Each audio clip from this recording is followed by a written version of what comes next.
यहाँ की अमावस्या को मौनी अमावस्या कहा जाता है। इसे सबसे बड़ी अमावस्या भी कहते हैं। शिव पुराण में भी मौनी अमावस्या के महत्व के बारे में उल्लेख किया गया है। इस अमावस्या के दिन स्नान और दान का बेहद विशेष महत्व होता है।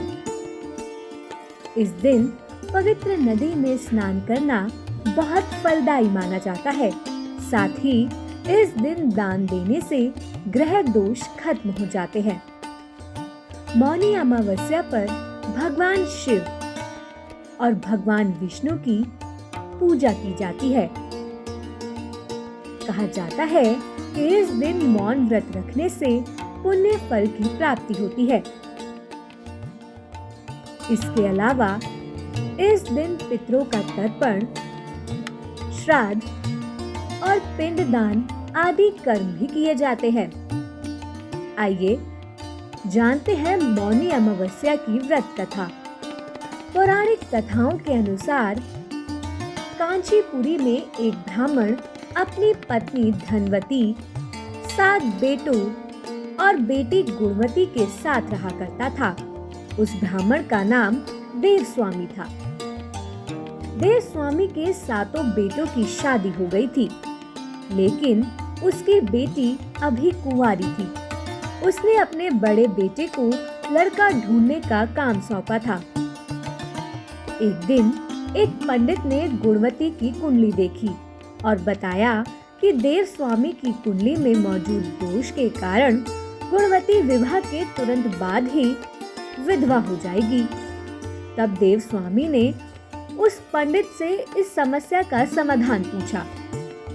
पंडित ने कहा कि स्विंगल द्वीप में एक सोमा नाम की धोबिन रहती है, उसे यहाँ ले आओ।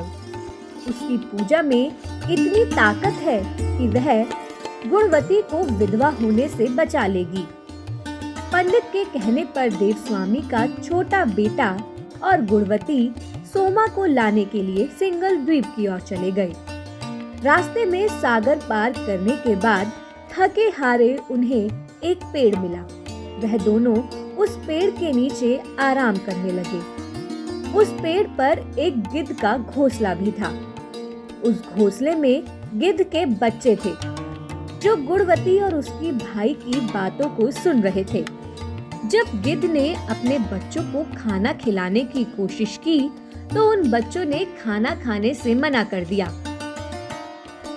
और बोले कि पहले इन इंसानों की मदद कीजिए, तभी हम खाना खाएंगे। अपने बच्चों की जिद मानकर उस गिद्ध ने गुणवती और उसके भाई को सिंगल छोड़ दिया, जहां सोमा का घर था।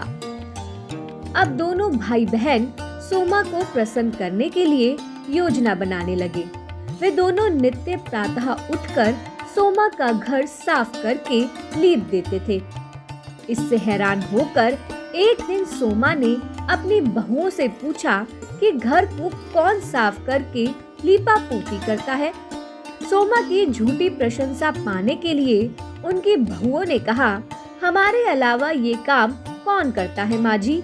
लेकिन सोमा को इस बात का विश्वास नहीं हुआ। उसने अगली सुबह जल्दी उठकर गुणवती और उसके भाई को साफ सफाई करते हुए पकड़ लिया। वह दोनों के काम से बहुत खुश हुई और दोनों के साथ उनके गांव चलने के लिए तैयार हो गई। जाते समय सोमा ने अपनी बहुओं से बोला कि अगर किसी की मृत्यु हो जाएगी तो उसके शरीर को जलाना नहीं है और जब तक मैं वापस नहीं आती तब तक इंतजार करना है। जब सोमा गुणवती के गांव पहुंची तो अगले ही दिन गुणवती की शादी होनी थी। अगले दिन सप्तपदी होने के बाद गुणवती का पति मर गया। सोमा ने तुरंत भगवान विष्णु की पूजा करना शुरू कर दिया और पूजा करने के बाद पीपल के पेड़ की 108 बार परिक्रमा करी। ये उपाय करते ही गुणवती का पति वापस जिंदा हो गया।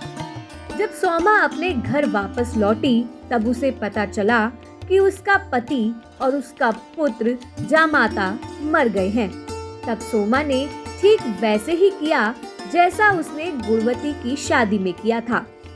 भगवान विष्णु की पूजा करने के बाद वह पीपल के पेड़ की 108 बार परिक्रमा करने लगी। ऐसा करने से उसका पति और पुत्र दोनों जिंदा हो गए थे।